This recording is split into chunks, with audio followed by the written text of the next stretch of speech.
Polaris has come out with a few special edition Ranger 1500s, and I was going to kind of go over those two for people that are looking into them, because one of them has a gear reduction, and I think for a lot of people that will be something, as long as you don't need the higher top speed, and my math could be wrong, but I'm going to tell you what I think so far. But for these Ranger 1500s, a lot of the problem with them is they do not have a low gear. So like every other side-by-side has a gear for high and a gear for low. Now these do really good to not have a low gear. They're a really phenomenal machine to drive. But one of the main issues that I've seen with this steel belt transmission, as you can see here, is there is a clutch pack, like a legit clutch pack, as you can see right here, for the power transfer on the clutches.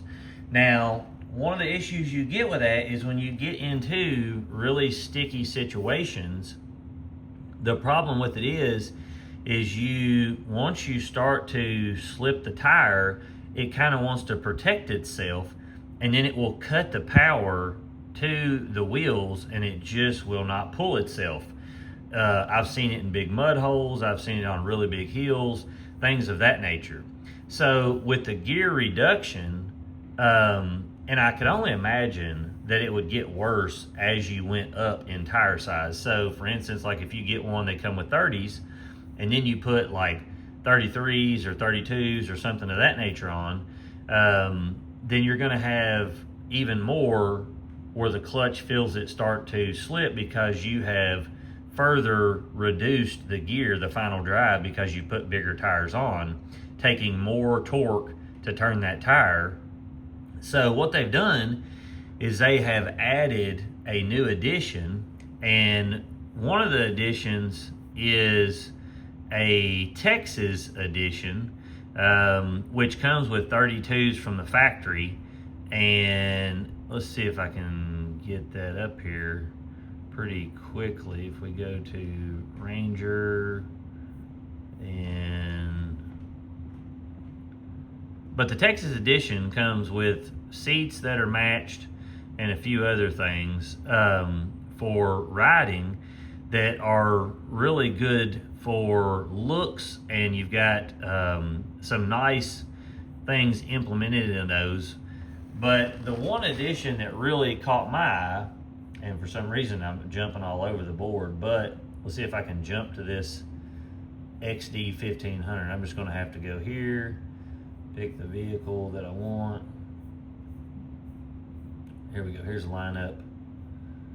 So on the Ranger 1500,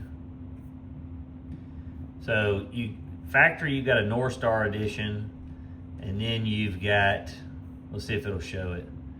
So here's your new Texas edition, which is a really good looking vehicle. You're going to get 32s on it. It looks like a beadlock rim. We can go down here and see the exact specs of what you get. So you're getting 32-inch Pro Armor Trekker tires with 15-inch beadlock wheels, 16 inches of ground clearance, premium embroidered seats, Texas badging, and tinted windows with the JBL 4200 audio. So you're getting a lot bigger audio system and a bunch of other things. But I mean, this edition in itself is $52,000, plus they're saying a destination charge of $2,500. So if you've got a dealer charging that, which I would never pay that, but if you got a dealer charging that, I'll just find a new dealer. But if they do charge you that and you're willing to pay that, then you're looking at almost, $55,000. If you pay tax, you're looking at $60,000 for this side-by-side. Now, the main thing that I want to talk about today is they've come out with an edition that has a gear reduction, which is the Mountaineer edition, and that's going to give you guys a gear reduction on the final drive. Now, I wish that it was a low gear, like an actual low gear, but it's not. But this will help. So if we go to the Mountaineer edition, the one good thing is if you look at the Ultimate, it's $50,000. If you look at the Mountaineer edition, it's 50,000. But with the Mountaineer Edition, you're getting a couple extra things that you're not getting with the regular one. So one of the main things is they give you a gear reduction in this. Now, the normal, like just the regular 1500 XD has a final drive of 3.07, and you can see that on their specs. The final drive of this one is 3.77, which is going to give you a ton more low end torque. Now, how much of a difference is that? So what I want to say is the regular XD 1500 will run between 65 and 70 mile per hour on top end. That's with the 3.07 gear, not the Mountaineer one, but like the Ultimate right here. So if you go to it, the final drive, as you can see right here, is 3.07 rear drive ratio. You see it right here at this. So 3.07 is the final gear. Now, if we go up here and go to the Mountaineer Edition, it has a gear reduction of 3.77 for the rear drive. Now, what's that going to do for you? It's going to be great for the woods. And a lot of you guys that are going in mountains, rocky terrain, up in elevation, I would highly recommend buying this unit. The reason being is you're going to not come into that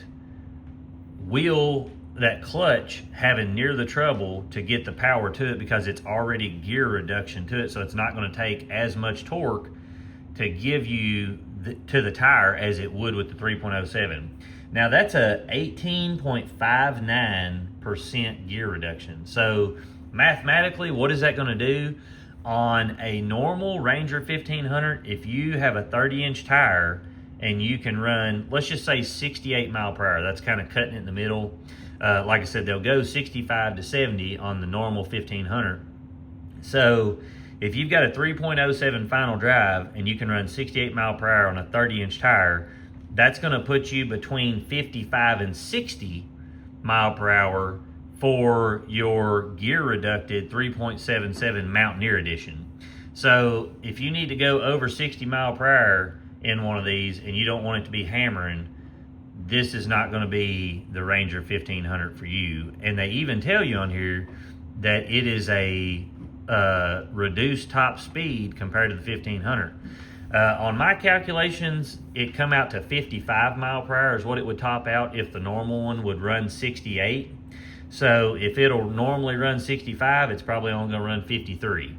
But if you add a 32-inch tire to the Mountaineer Edition, it will raise your final gear ratio just a tad, getting you to about 59 or 60 mile per hour. If you went up to a 33 or a 35, that's going to get you back up close to where your other top speed was, as long as the Ranger can put the power to it to get you up there, as in it has the power to keep doing it even at the higher tire level.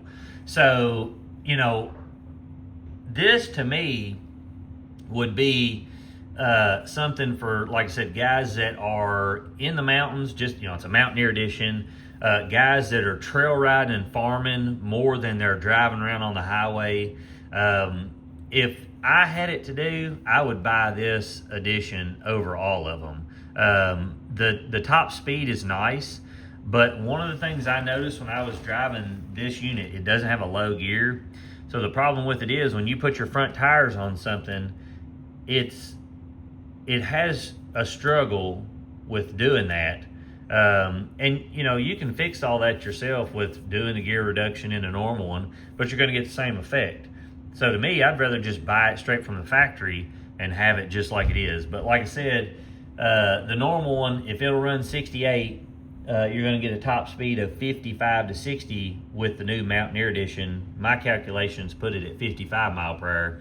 We'll have to really wait and see when we get our hands on one. But this should help some of you guys to understand what it's going to do with that gear reduction. I wish that they listed their top speeds on here, but like I said, if you do the calculations on a 3.07 to a 3.77, it's about an 18.59% reduction in gear ratio.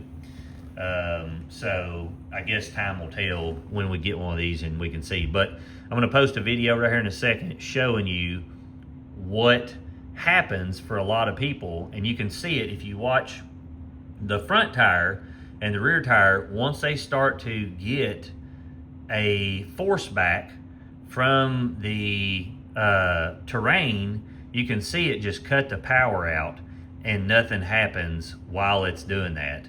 And I see this all over the forums. You know, there's a lot of guys on there saying it don't happen.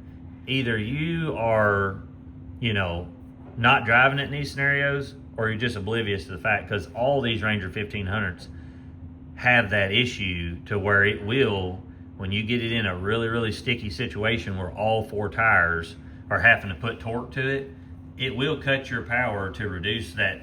Because one of the reasons Polaris is doing that is so you don't tear that steel trip belt transmission up, because it's way harder to fix a steel belt.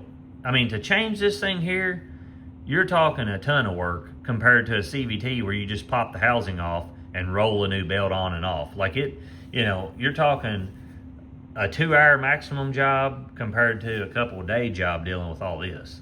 So they're trying to keep it where people can, you know, not tear their machine up for the people that are really hard on them. So if you're really hard on them, get you a Mountaineer Edition. I think that would help a ton.